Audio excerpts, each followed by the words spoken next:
Assalamualaikum warahmatullahi wabarakatuh. Perkenalkan, nama saya Mehranisa Fitri dari Prodi Ilmu Al-Quran dan Tafsir kelas A semester 2. Di sini saya ingin menjelaskan tentang sejarah peradaban Islam yang berkembang di daerah Jakarta. Penyebaran agama Islam di Jakarta dimulai sejak Fathahillah berhasil mengalahkan Portugis di Sunda Kelapa. Namun setelah Batavia diserang oleh Belanda, sebagian tokoh penyebar agama Islam berpindah dari pelabuhan Pasar Ikan ke Kampung Melayu. Mereka mendirikan masjid yang bernama Al-Atiq. Sedangkan yang melarikan diri ke Jatinegara, kaum mereka mendirikan masjid yang bernama As-Salafiyah.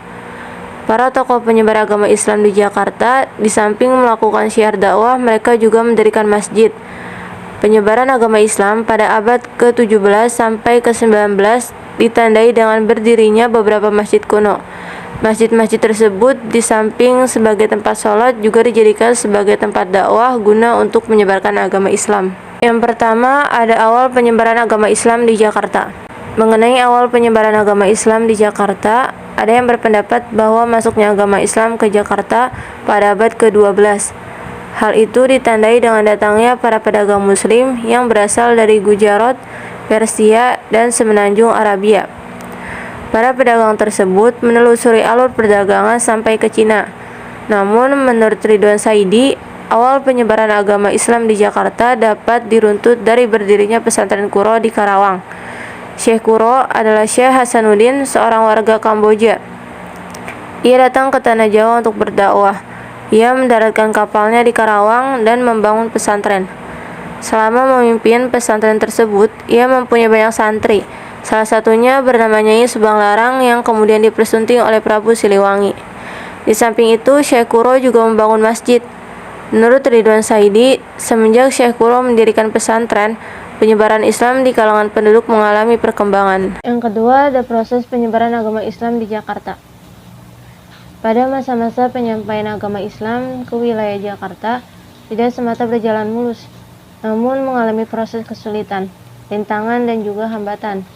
Hambatan tersebut muncul berupa tantangan yang datang dari bangsawan Pajajaran dan para resi. Tantangan pertama datang dari para dato, bangsawan di masa Surosoan. Mereka beranggapan bahwa masyarakat Pajajaran telah mempunyai agama lokal atau yang sering diberi nama Sunda Wiwitan. Rintangan kedua, dalam proses penyebaran agama Islam di Jakarta, terkadang dihadapinya dengan perlawanan-perlawanan dari dato-dato yang menganut tarekat, sehingga pada waktu itu pun dikenal dengan istilah ilmu panemu jampe pamake, sehingga para resi pun banyak yang menganut agama Islam. Prabu Surawisesa kemudian masuk Islam dan menikah dengan Kiranawati, dan sesudah masuk Islam, Surawisesa ngahiang. Ia dimakamkan di Sodong, di luar kompleks Jatinegara. Ajaran tarekat dato-dato tersebut akhirnya menjadi isi dan aliran main pukulan Syah Bandar yang dibangun oleh Waitem. Waitem adalah Syah Bandar, pelabuhan Sunda yang gugur ketika berhadapan dengan Paletehan. Ketika warga Betawi mulai memeluk agama Islam, hambatan masih juga dialami, yaitu dari para pendeta. Para warga yang telah mengikuti jejak Kian Santang dinilai melakukan penyimpangan yang menurut istilah waktu itu adalah langgara, sehingga tempat sembahyang umat Islam waktu itu diberi nama langgar yang artinya adalah musola. Dalam proses penyebaran agama Islam di Betawi atau di Jakarta terdapat 7 wali Betawi, antara lain ada Pangeran Darmakumala dan Kumpi Datu yang dimakamkan berdekatan di tepi Kali Ciliwung, dekat Kelapa II, Jakarta Timur. Kemudian Habib Sawangan yang makamnya berada di Depok, Pesantren Al-Hamidiyah Depok. Pangeran Papak yang dimakamkan di Jalan Perintis, Kemerdekaan, Jakarta Utara. Para wali menyampaikannya dengan media dakwah dan dilanjutkan dengan pembangunan masjid. Dalam penyebaran agama Islam, menurut Slamet Muljana, dimulai ketika Fathahillah menetap di Banten. Fathahillah pernah mengunjungi Sunda Kelapa sambil menyiarkan agama Islam. Masuknya agama Islam di Jakarta dimulai dari kemenangan Fathahillah ketika melakukan penyerbuan ke Sunda Kelapa. Ketika Fathahillah mendapatkan kemenangan suatu menaklukkan bangsa Portugis di Sunda Kelapa, ia diangkat sebagai penguasa di Sunda Kelapa. Ketika itu Fathahillah harus kembali ke Demak. Jabatan sebagai penguasa di Jayakarta diserahkan kepada menantu Hasanuddin, yaitu Tubagus Angke. Jabatan Tubagus Angke sebagai Bupati di Jayakarta kemudian diserahkan kepada putranya yang bernama Pangeran Jayakarta Wijayakrama. Masa pemerintahan Wijayakrama berakhir pada tahun 1619 karena pada tahun tersebut ia dipanggil oleh Sultan Banten Abdul Mufakir Mahmud Abdul Qadir.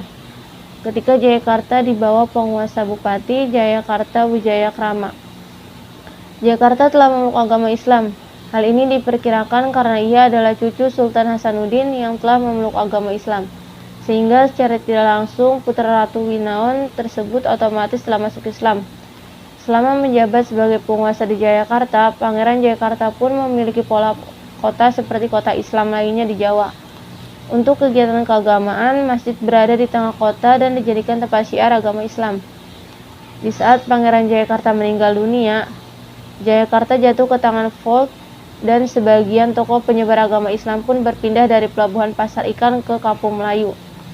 Sebagian masyarakat melarikan diri ke arah Kampung Melayu. Mereka mendirikan Masjid Al-Atiq dan sebagian lagi ke Kampung Jatinegara. Mereka mendirikan masjid yang diberi nama Masjid As-Salafiyah.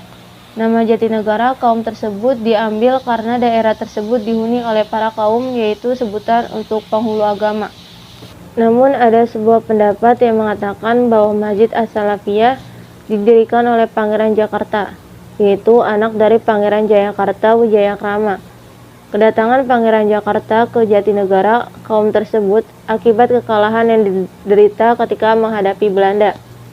Selain Pangeran Jakarta sebagai penyebar agama Islam, antara lain Pangeran Sugiri dan Pangeran Sake. Kedatangan mereka ke Jakarta karena tidak kuat melihat pergerakan yang terjadi di Banten.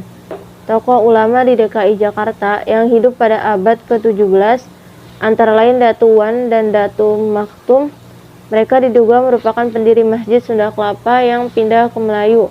Kepindahan tersebut akibat tekanan dari Belanda.